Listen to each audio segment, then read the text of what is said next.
एक नाम हरी द्वैत नाम दुरी, अद्वैत कुसरी विरळा जाणे. समबुद्धी घेता समान श्रीहरी, शमदमावरी हरी झाला.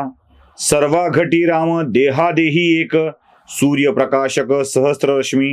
ज्ञानदेवा चित्ती हरिपाठ नेमा, मागली या जन्मा मुक्त झालो. रामकृष्ण हरी. काल आपण बघत होतो की समबुद्धी असणं आवश्यक आहे.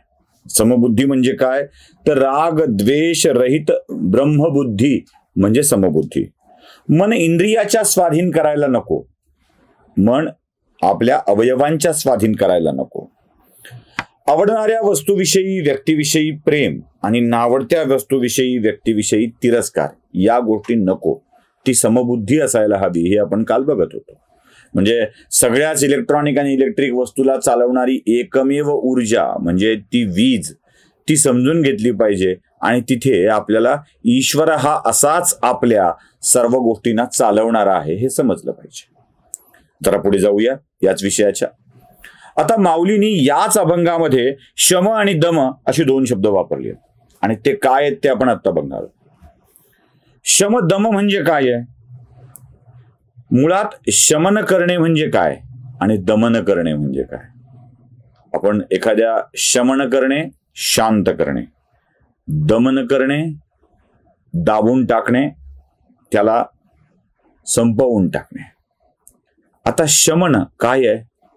मुळात आपली बुद्धी, म्हणजे आपण मगाशी बघितलं, इंद्रियांच्या अधीन राहायला नको, मन इंद्रियांच्या स्वाधीन करायला नको, तशी आपली बुद्धी आत्म्याकडे वळवायची आहे.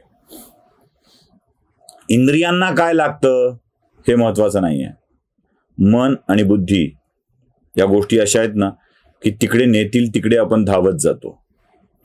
अवयवांच्या सुखापेक्षा, इंद्रियांच्या सुखापेक्षा, भौतिक सुखाच्या पेक्षा सुद्धा महत्वाचं काय असेल ते म्हणजे आत्म्याला आवश्यक काय येते. शमन म्हणजे काय? आपल्या बुद्धीला आत्म्याकडे वळवणे. आणि हे करायचं असेल ना तर एक सगळ्यात मोठी गोष्ट असते ते म्हणजे चंचल वृत्तीला आवर घालणे. मन असं भटकत असतं, हे बरं आहे, ते बरं आहे, ते बघू, हे बघू. बाजारात गेल्यावर एखाद्या वस्तू निवडताना गर्दीतून ढिगाऱ्यातून आपण चांगलं चांगलं बघून निवडत असतो. कांदा बघा, बटाटा बघा, आपला अंदाज असतो की काय घ्यायचंय, कुठे डाग तर नाही ना, काय आहे, मग हे टाकून दे, हे घे, त्याच्यापेक्षा हे बरं आहे का. शर्ट घ्यायला गेलो, मग रंग बरा आहे का, फिटिंगला चांगला आहे का, हा येईल का, रंग जाईल का, या सगळ्या गोष्टी आपण बघत असतो ना. आणि ते बघता बघता आपण बदलत जातो, मन बदलत जातो. ठरवून एक गेलेलो असतो, घेऊन एक येतो, कारण ती चंचल वृत्ती आहे मनाची. सारखं इकडे का तिकडे, तिकडे का इकडे असं आपलं चालू असतं. आणि असं चंचल मन कधी स्थिर होऊ शकत नाही. चंचलता कधी स्थिर होईल का? नाही ना. मग चंचल मनाला स्थिर करणं आवश्यक आहे. त्याचं असं धावणं, ते गाणं आहे ना, माझी या मना जरा थांबना, तसं माझी या मना जरा थांबना हे आपल्याला कळलं पाहिजे, ते समजलं पाहिजे. आणि हे ज्याला समजतं त्याला शमन करणं जमत असतं. जो चंचल मनाला आवरू शकतो आणि आपल्या बुद्धीला आत्म्याकडे वळवू शकतो असाच माणूस ईश्वराला ओळखू शकतो, हे लक्षात ठेवा. बरं, एवढं करून जमणार आहे का? नाही, अजून काहीतरी केलं पाहिजे. आणि ते अजून काहीतरी काय आहे? अजून काहीतरी काय ते दमन आहे. म्हणजे आपण मागे एकदा कथा सांगितली होती बघा की आषाढातल्या मेघांचा द द द द आवाज, आणि मग देवानी काय समजलं, दानवानी काय समजलं, मानवानी काय समजलं. म्हणजे इच्छांचं दमन करणं, दया दाखवणं दानवांना सुखाचा मंत्र वाटू लागला, दान करणं माणसांना सुखाचा मंत्र वाटू लागला, तर देवांना आपल्या सुखोपभोगाच्या इच्छांचं दमन करणं हा सुखाचा मंत्र वाटू लागला. कारण ज्याच्याकडे उपभोगाला जास्त आहे, ज्याच्याकडे उपभोगाला जास्त आहे त्याची उपभोगण्याची इच्छाच दाबून टाकणे ते दमन आहे. ते दमन जमलं पाहिजे. इंद्रियांच्या, विषय वासनांच्या इच्छांचं, आकांक्षांचं दमन करता आलं पाहिजे. हे शमन आणि दमन ज्याला जमतं त्याला ईश्वराच्याकडे लवकर जाता येतं. आणि हे आपण लक्षात घेतलं पाहिजे. मी जे म्हणतो ना की माऊली हरिपाठ सांगतात तो खूप सोपा मार्ग आहे.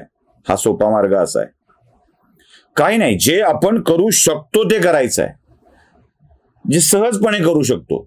इंद्रियाचे भोग हवे हवे वाटतात आणि ते आपण उपभोगत राहतो. एक बार देखा है, बार बार देखने की इच्छा है.